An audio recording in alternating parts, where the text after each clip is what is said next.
Hello everybody, I am doing a review on this new TopVision battery jumper pack that I just barely pulled out of the box.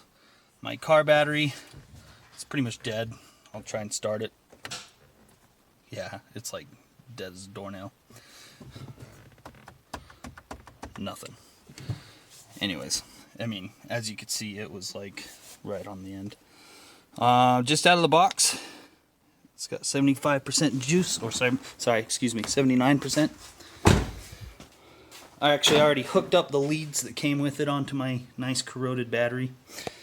And then from there, I will plug this sucker in, if I could. It's hard to do this one-handed, so maybe I'll balance my phone real quick. Hopefully it doesn't blow up in my face. Oh, I hear power. Okay, I can hear things. I can hear things going on.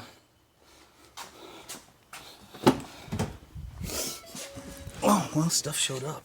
Stuff's turned on. Let's see if this will start it.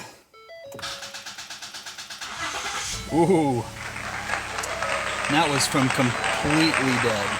This battery is bad. I've known that I've had to change it. It's been completely dead numerous times. Anyway, so first test run with this product is a success. Like I said, I just got it, so I have no idea how many times it's going to do it, but it does work. Anyway, awesome.